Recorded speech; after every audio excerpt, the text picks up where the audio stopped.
में या 9th में सुना होगा, जो स्टेट बोर्ड और सीबीएसई में है। तो हार्ट जो होता है वो 2 चैम्बर्ड भी होता है, 3 चैम्बर्ड भी होता है, 3.5 चैम्बर्ड भी होता है, एंड आपका 4 चैम्बर्ड भी हार्ट होता है। ये हम लोगों ने सुना हुआ है। यहाँ से किसी को भी कोई कंफ्यूजन नहीं होगा कि 3 चैम्बर्ड, 3.5 चैम्बर्ड, 4 चैम्बर्ड हार्ट जो होता है वो है। अब यहाँ पर जो है वो एक एक जो 2 चैम्बर, 3 चैम्बर, 3.5 एंड 4 चैम्बर सभी आप लोग देखोगे डायग्राम के साथ। फिर जो है वो आप लोग ह्यूमंस का जो है वो डिटेल में पढ़ोगे। तो यहाँ पर जो है कि आपका जो ब्लड क्लॉटिंग था उसमें आपको जो फॉर्मेशन है, फॉर्मेशन ऑफ प्रोथ्रोम्बिन का था, वो आपके दो थे। फर्स्ट एक्सट्रिंसिक और सेकेंड आपको इंट्रिंसिक, दोनों पाथवे आपको बताए गए। जो आप लोगों को यहाँ पर जो है वो दिख रहा है वो इंट्रिंसिक पाथवे है।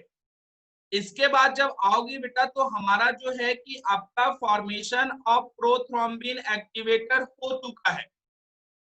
अब सेकेंड आपको क्या चीज देखने को मिलेगा, तो सेकेंड जो देखोगे तो आप लोगों ने जो लास्ट लेक्चर्स में पढ़े थे, conversion of prothrombin into thrombin, यही चीज आपका सेकेंड हो रहा था। तो सेकेंड जो लिखोगे तो सिंपल जो होगा वो आप लोग लिख दीजिएगा कन्वर्जन ऑफ प्रोथ्रोम्बिन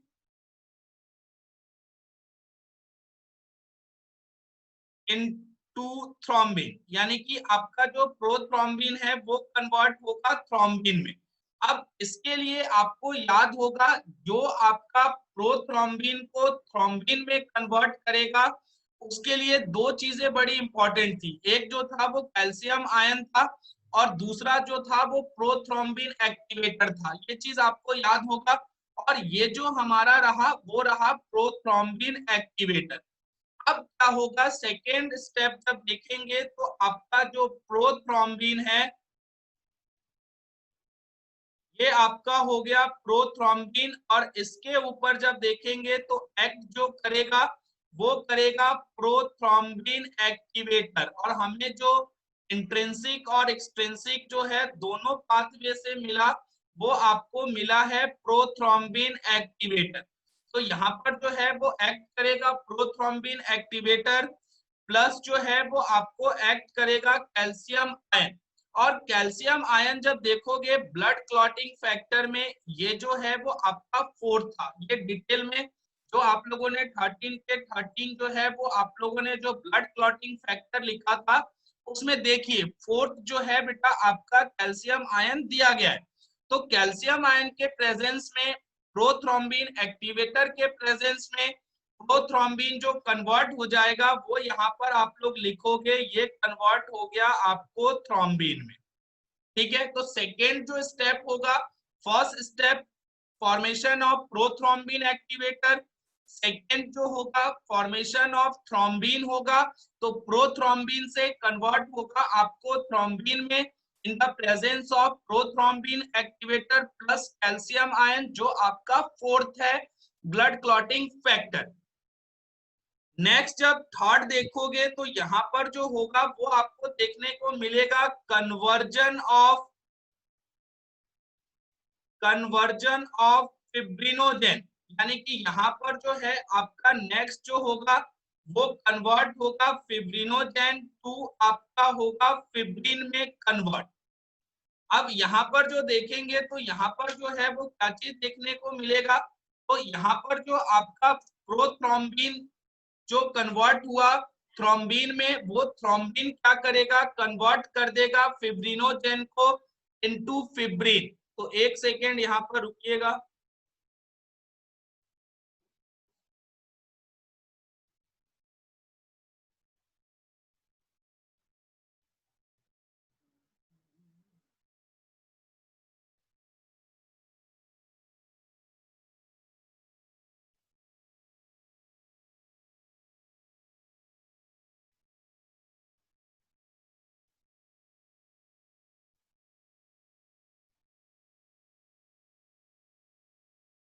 और कॉपी आज लेके बैठिएगा बेटा, जो हार्ट का डायग्राम बनाओगे उसके अंदर आपको साथ के साथ बनाने के बाद आपको ड्रॉ करके दिखना है।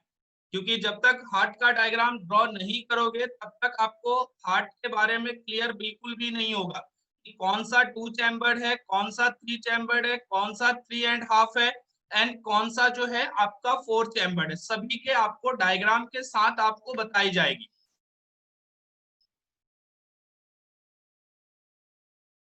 जस्ट इसको ओपन होने दीजिए, हो गया। चलिए अब यहाँ पर जब सिंपल लिखोगे तो क्या चीज होगा कि आपका जो फिब्रिनोजेन है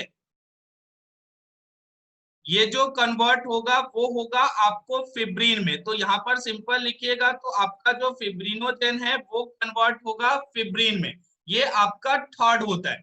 अब इसमें जब देखोगे कि आपको जो है वो क्या चीज देखने को मिलेगा बेटा, तो यहाँ पर जो है आप लोगों ने पहले भी पढ़ा था कि जो आपका फिब्रिनोजेन है,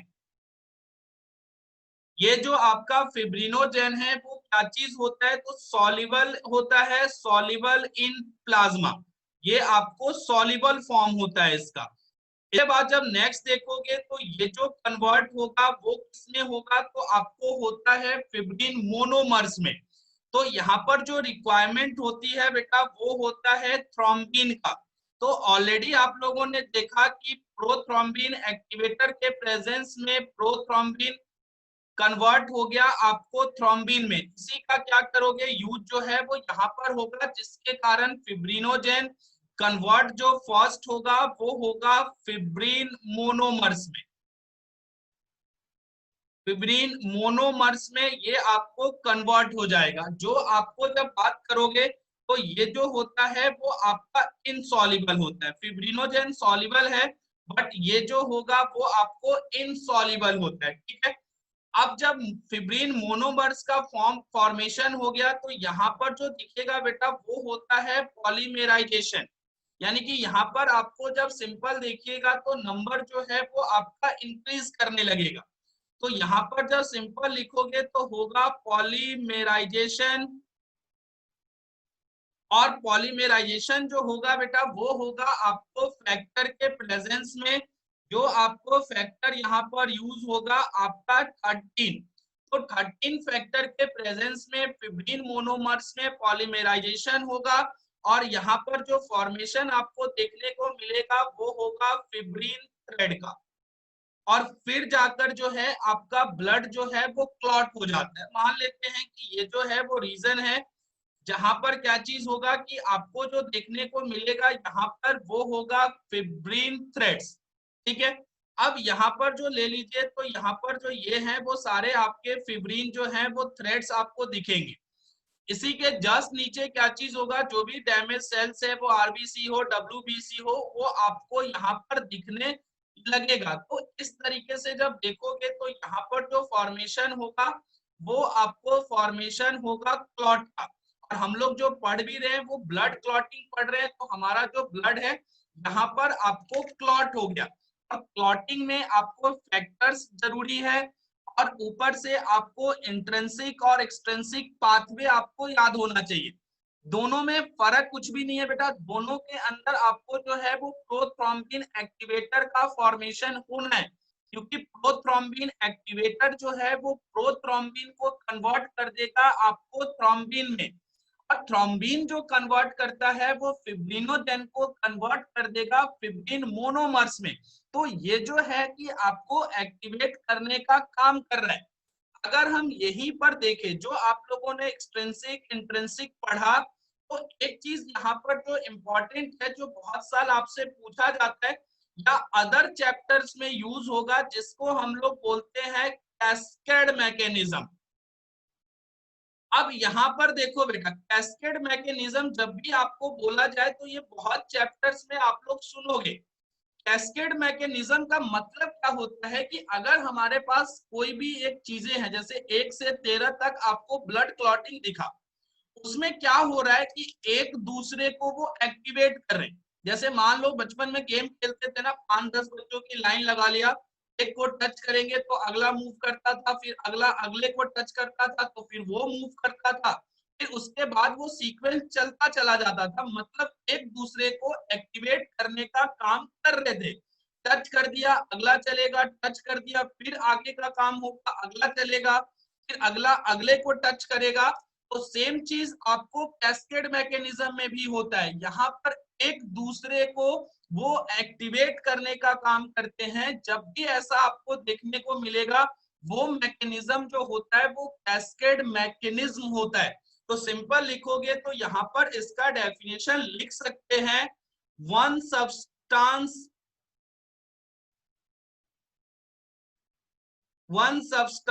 स्टिमुलेट,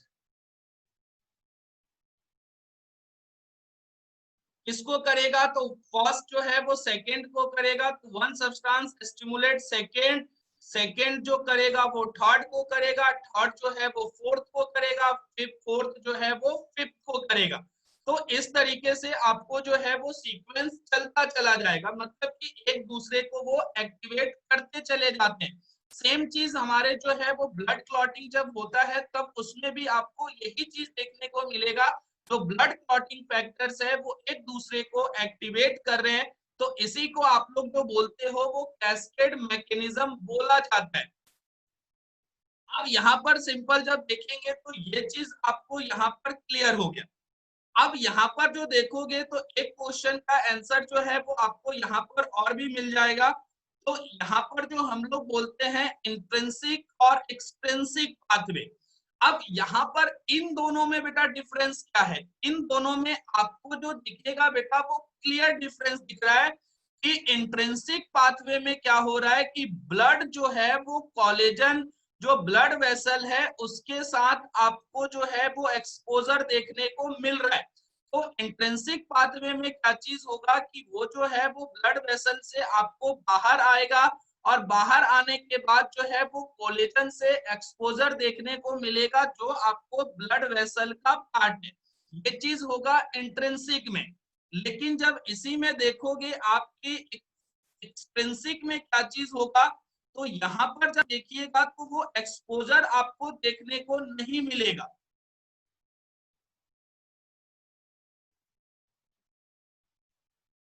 यहाँ पर आ जाइए, जब देखोगे जब इंट्रिंसिक और एक्सट्रिंसिक की बात कर रहे हैं तो यहाँ पर आपको जो है वो दोनों जो है वो पढ़ना था, जिसमें इंट्रिंसिक आपको बताया गया कि यहाँ पर आपको जो है वो एक्सट्रिंसिक में कहीं भी एक्सपोजर टू ब्लड वेसल नहीं दिया गया है। तो जब आपका एक्सपोजर टू ब्लड वेसल होगा उसमें भी कोलेजन होगा तब उसको बोलोगे कि वो इंट्रिंसिक है। जब एक्सपोजर ब्लड वेसल से नहीं होगा तो उस कंडीशन को आप लोग जो बोलोगे तो बोलोगे आप लोग एक्सट्रिंसिक पाथवे। यही दोनों में डिफरेंस है, एक्सट्रिंसिक प्लस आपको इंट्रिंसिक में। और ये जो देखिएगा तो आपको सिंपल है, इंजर्ट टिश्यू होगा, टिश्यू थ्रोम्बोप्लास्टिन का फॉर्म होगा और वहां से जस्ट जो है वो फैक्टर 7 है, फैक्टर 10 है, फैक्टर फिर 5 के प्रेजेंस में वो प्रोथ्रोम्बिन एक्टिवेटर का फॉर्मेशन कर लेगा। तो एक में ब्लड वेसल से एक्सपोजर देखने को मिलेगा, दूसरे में जो है आपको एक्सपोजर देखने को नहीं मिलता है। ये सिंपल आप लोग याद रखोगे, ठीक है। इसमें अगर किसी को भी प्रॉब्लम है तो पूछ लीजिए, डाउट भी है कुणाल भैया दिस एक्सपेंसिव है। हाँ ये ठीक है, एक्सपोजर होगा तो हमारे बॉडी में ही होगा, लेकिन यहाँ पर आपको फर्क है कि एक्सपोजर ब्लड वेसल से होगा और नहीं होगा, ये चीज याद रखना है बेटा। कुणाल क्लियर है बेटा, क्या करना है इसके अंदर, आपको एक्सपोजर जो है वो है या नहीं, ये चीज आपको बिल्कुल यहाँ पर ध्यान रखना है, ठीक है। अब यहां से देखोगे बेटा तो ये जो है वो आपको ब्लड क्लॉट हो गया। तो यहां से आप लोग सिंपल जो है ये चीज अगर क्लियर है तो एक बार बता दीजिए। फिर जो है इसके आगे बढ़ते हैं जिसमें आप लोग पढ़ोगे एंटी कोगुलेंट। अब एंटी कोगुलेंट कौन सा एजेंट होता है, अब एंटी कोगुलेंट की जब बात करोगे बेटा तो वो सब्सटेंस होते हैं जो हमारे जो ब्लड है उसको क्लॉट नहीं होने देते हैं। तो ये चीज आपको जो सब्सटेंस जो आपके ब्लड को क्लॉट नहीं होने देगा उसको आप लोग बोलोगे एंटी कोगुलेंट। तो यहाँ पर जो नेक्स्ट टॉपिक डालोगे वो होगा आपको एंटी कोगुलेंट। नेक्स्ट टॉपिक यहाँ पर डालिए आपका होगा एंटी कोगुलेंट।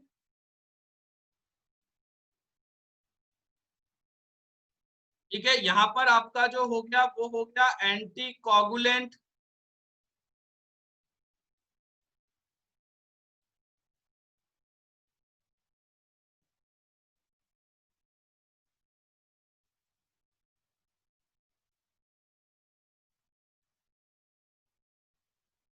अब यहाँ पर जो बेटा एंटी कोगुलेंट है, एक क्वेश्चन मन में हमारे आता है कि जो हमारे बॉडी में ब्लड है वो क्लॉट क्यों नहीं होता, जब बॉडी से बाहर आता है तो क्लॉट क्यों हो जाता है, ये क्वेश्चन जनरल है।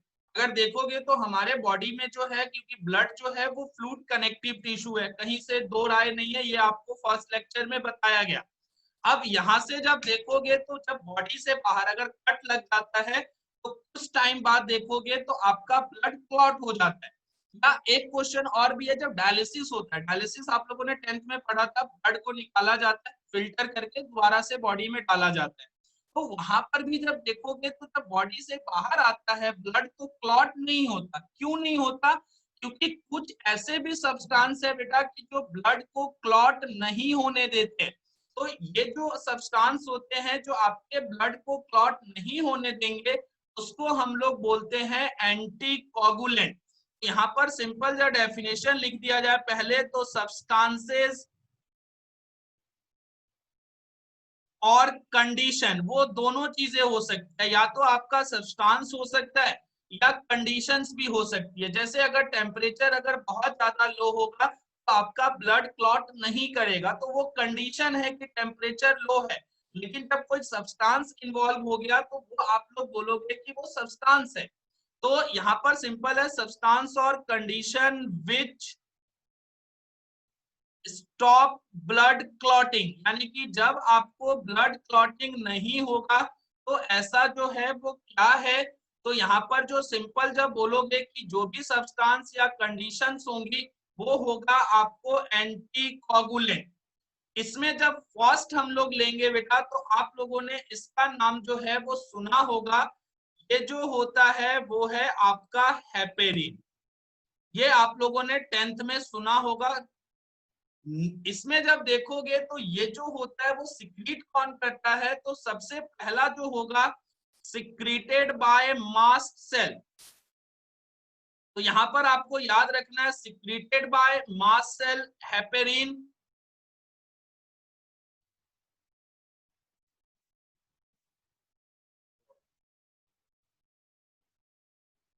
एक सेकेंड रुकिएगा, पता नहीं स्टॉप।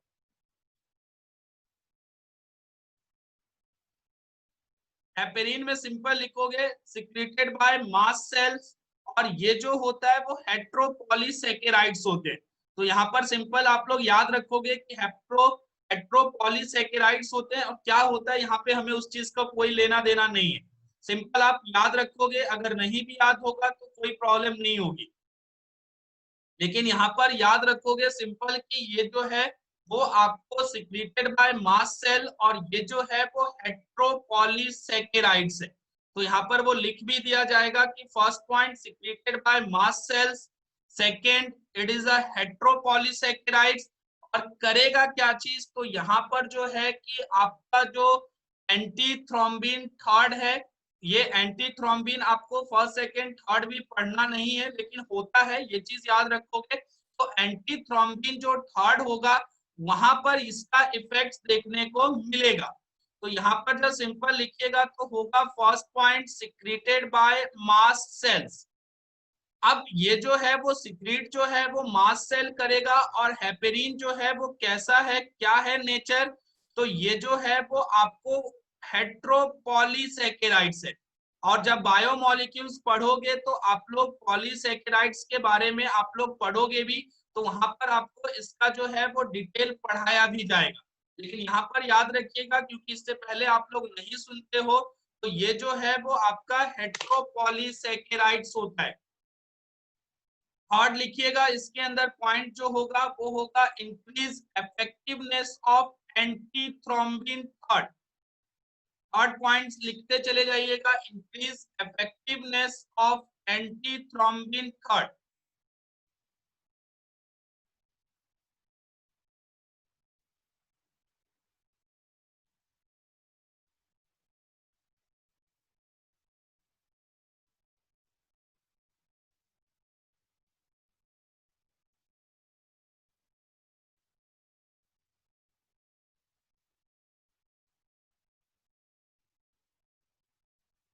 एक सेकेंड रुक जाइएगा, इसको ओपन होने दीजिए।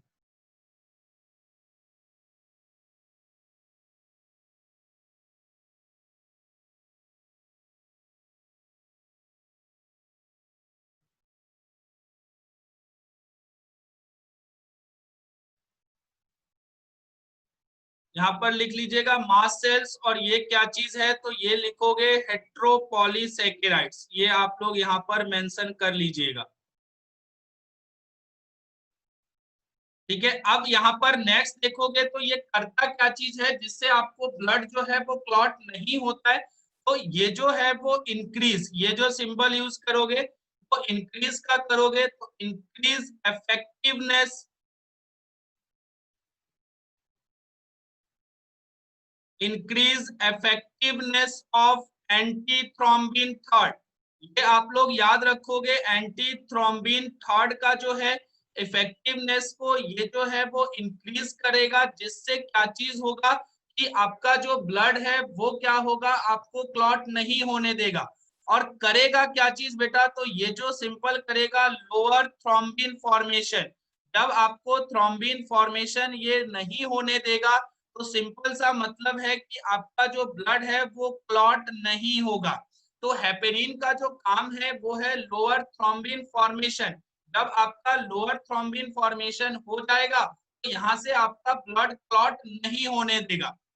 इसी में जब सेकेंड लोगे तो सेकेंड जो है सब्सटेंस वो है हीरोडिन। और हीरोडिन भी जो है बेटा, ये जो आप लोग ले सकते हो, तो ये जो मिलता है वो आपको लीच के सलाइवा में मिलता है। तो सिंपल जो यहाँ पर लिखोगे तो found in saliva of leech, तो यहाँ पर सिंपल उसको लिखोगे found in saliva of Leach.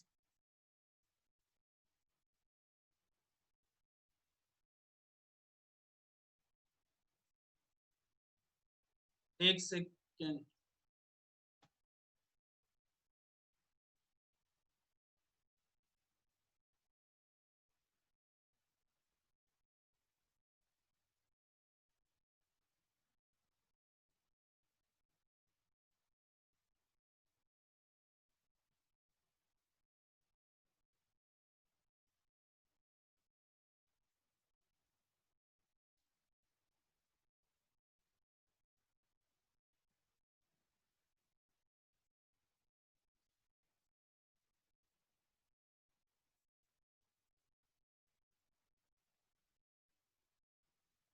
यहाँ पर एक सेकेंड रुक जाइए, मैसेज है यहाँ पर। Kunal sir, heparin also form, हाँ बेटा हेपेरिन जो है वो बेसोस्फिल्स भी फॉर्म करेगा। आप सही हो बेटा कुणाल, वो बिल्कुल करेक्ट है। ताकि बेटा थोड़ा सा स्टॉप हो गया वन नोट, एक सेकंड आप लोग रुक जाइएगा। यहाँ पर जो है नेक्स्ट जो है वो हीरोडिन है। यहाँ पर सिंपल जब लिखोगे तो ये भी एंटीकोगुलेंट एजेंट है। इसमें जब सिंपल लिखोगे तो कहाँ मिलेगा आपको, तो found in saliva of leech, ये जो आप लोग लीच है उसके सलाइवा में आपको देखने को मिलेगा। इसके बाद जब नेक्स्ट देखोगे तो आपका जो होगा वेरफेरिन होगा थर्ड, तो यहाँ पर found in saliva in leech हो जाएगा। थर्ड जब लिखिएगा तो आपका होगा वेरफेरिन, ये आपको थर्ड एंटी कोगुलेंट एजेंट है। अब ये जो है बेटा फर्स्ट जो हीरोडिन है ये आपको सलाइवा ऑफ लीच में मिलेगा। जब नेक्स्ट देखोगे तो यहाँ पर जो आपका थर्ड है,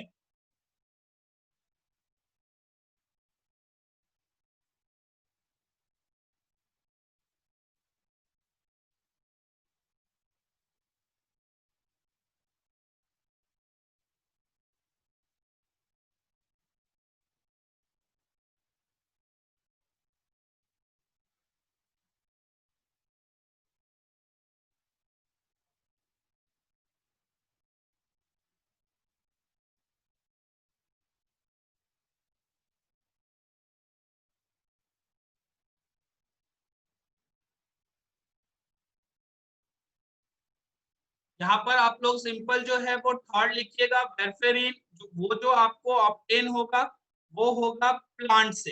तो यहाँ पर सिंपल आप लोग जो थर्ड डालोगे वो हो जाएगा आपको वेरफेरिन।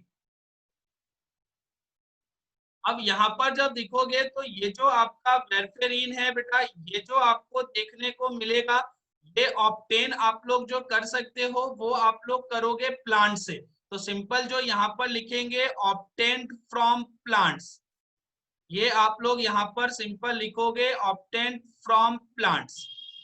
अब ये जो है कि आपको जो प्लांट से ऑब्टेन हो रहा है बेटा, ये करेगा क्या चीज, ये सबसे इंपॉर्टेंट पॉइंट है। ये जो क्या करेगा कि इनहिबिट कर देगा फॉर्मेशन ऑफ फैक्टर्स। आप लोगों ने फैक्टर्स पढ़ा, ब्लड क्लॉटिंग फैक्टर्स पढ़ा, तो क्या करेगा, जो वो ब्लड क्लॉटिंग फैक्टर्स है उसको फॉर्म नहीं होने देगा। तो यहाँ पर जब लिखिएगा कि यहाँ पर ये जो है वो करेगा क्या चीज, तो इनहिबिट चीज करेगा। सिंपल लिखोगे, inhibit formation of, inhibit formation of factors, यानी कि जो आपके फैक्टर्स थे उसको फॉर्म होने नहीं देगा। फॉर्मेशन ऑफ फैक्टर्स लाइक, कौन कौन से वो कर सकता है, तो यहाँ पर जो लीजिएगा एग्जांपल, सेकंड को वो इनहिबिट करेगा। इसी में जब लोगे तो आपका 7 भी हो सकता है, इसी में आपका 9 है और इसी में आपका 10 है। ये सारे जो आपको फैक्टर्स है इसको क्या चीज करेगा, वो आपको फॉर्म नहीं करने देगा। और इसी में जब देखोगे कि और क्या कर सकता है, तो इसके अंदर जो बेटा पोटाशियम आयन होता है ब्लड क्लॉटिंग में, वो आपको इसेंशियल होता है। तो ये क्या करेगा, डिक्रीज कर देगा पोटाशियम आयन के इफेक्टिवनेस को। तो ये भी जो आप लोग देखोगे तो ये चीज जो है वो आपको जो प्लांट से एंटीकोगुलेंट आप लोग ऑब्टेन करते हो, वो आपको ये तीनों काम जो है वो आपको देखने को मिलेगा कि ब्लड क्लॉटिंग फैक्टर्स का फॉर्मेशन नहीं होने देगा, और आपका जो पोटाशियम आयन है उसका जो इफेक्टिवनेस है उसके इफेक्टिवनेस को ये डिक्रीज कर देगा। जब डिक्रीज करेगा तो आपका जो ब्लड है वो क्लॉट नहीं होगा। इसी में जब देखोगे नेक्स्ट जो है वो कौन सा होता है, तो फोर्थ जब लीजिएगा तो आपका चिलेटिंग एजेंट्स होते हैं। चिलेटिंग एजेंट्स की जब बात करोगे तो चिलेटिंग एजेंट्स जो होते हैं वो सब्सटेंस होते हैं बेटा जो बाइंड कर जाता है आपके मेटेलिक आयंस के साथ। तो चिलेटिंग एजेंट्स जब आप लोग देखोगे तो ये जो है कि वो सब्सटेंस होते हैं जो आपको कंबाइन करेगा मेटेलिक आयन के साथ। ये चीज सिंपल याद रखोगे। तो यहाँ पर जो आयन देखोगे तो आपको कैल्शियम आयन आपको फैक्टर्स में क्लियर दिखा था। तो ये जो चिलेटिंग एजेंट्स है जो मेटेलिक आयंस के साथ कंबाइन होता है, तो ये क्या करेगा कि आपका जो है वो कर जाएगा बाइंड विद कैल्शियम आयन। तो यहाँ पर सिंपल जो लिखोगे तो ये जो करेगा बाइंड विद कैल्शियम आयन, ये चीज आप लोगों ने फैक्टर्स में देखा था। तो ये जो बाइंड करेगा वो आपको कैल्शियम आयन के साथ बाइंड कर जाएगा। और जो है कि ऐसे कौन कौन से एग्जाम्पल हैं जो आपको एक्ट करते हैं चिलेटिंग एजेंट की तरह, तो उसमें जब लीजिएगा तो Na ऑक्सिलेट है, उसमें आप लोग एग्जाम्पल है Na ऑक्सिलेट है। इसी में जब लोगे तो Na साइट्रेट है, ये भी आपको चिलेटिंग सब्सटेंस है। इसी में जब लोगे तो एक और है EDTA। EDTA का अगर आप लोग फुल फॉर्म लिखना चाहो तो लिख सकते हो ethylene diamine tetraacetic acid. अगर लिखना चाहे तो आप लोग यहाँ से लिख लीजिएगा, ऐसे मैं लिख भी देता हूं। इसमें जो होगा आपको full form ethylene diamine, ethylene diamine tetraacetic acid, ये जो होता है वो आपका फुल फॉर्म होता है EDTA का। तो यहाँ पर इसका फुल फॉर्म है, ये भी आपको चिलेटिंग सब्सटेंस है।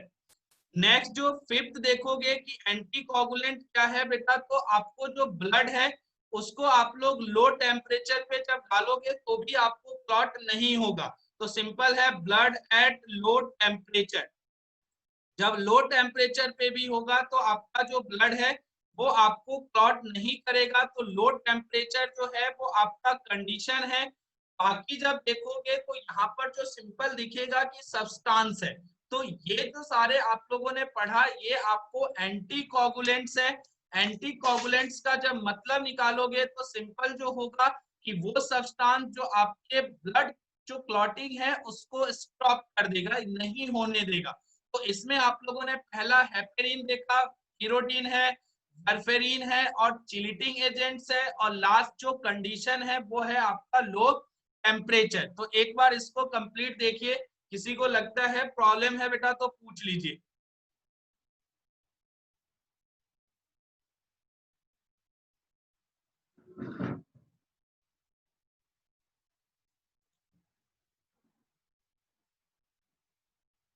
इसमें किसी को भी है तो पूछ लो, क्योंकि इसके बाद जो है वो हम लोग जो कंप्लीट पढ़ेंगे हार्ट का पढ़ेंगे, और कॉपी निकाल के उसको डायग्राम आपको ड्रॉ करना है, तो कॉपी भी निकाल लीजिएगा और पहले जो है वो इतना क्लियर कर लीजिए।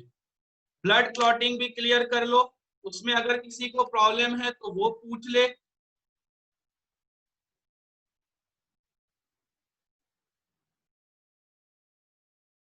फटाफट देखिए, अगर कहीं भी प्रॉब्लम है बेटा तो पूछो।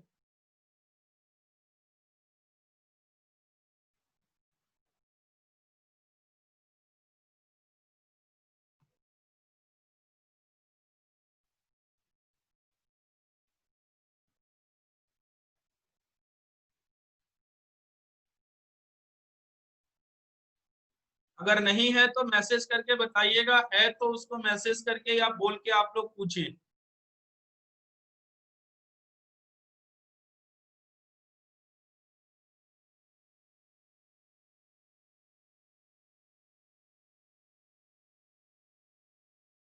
हाँ, ब्लड एट लो टेम्परेचर, अगर टेम्परेचर डाउन कर दोगे तो आपका जो है वो क्लॉट नहीं करेगा बेटा, ये फर्क पड़ेगा उसका, क्योंकि नॉर्मल बॉडी टेम्परेचर जो होता है वो आपका, हाँ लो टेम्परेचर पे ब्लड क्लॉट नहीं होगा बेटा, क्योंकि वहां पर जो है कि जो आपके जो अदर फैक्टर्स है उसका आपको फॉर्मेशन नहीं होगा, या कंडीशन ही है कि जैसे ही आप लोग लो टेम्परेचर पे डालते हो तो कोई भी चीज है, एक एग्जांपल के तौर पे ले लो कि अगर कोई भी चीज हम लोग अगर उसका टेम्परेचर डाउन करते हैं तो वो जल्दी से उसके अंदर फॉर्मेशन नहीं होने देता है।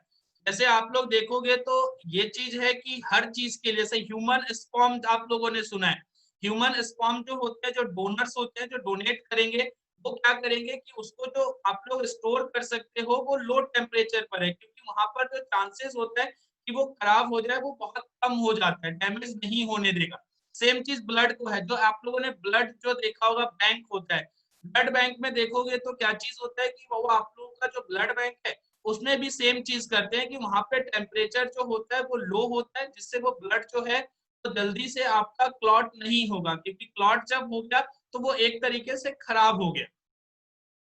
तो लो टेम्परेचर जो है वो फैक्टर है जो आपको ब्लड क्लॉट नहीं होने देगा।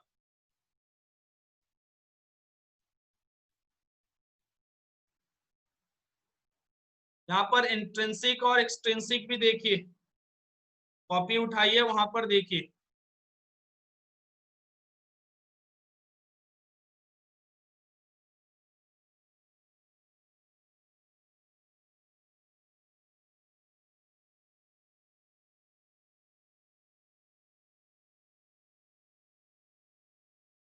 यहाँ पर 2 मिनट ही बच रहा है, जल्दी जल्दी उसको देखिए।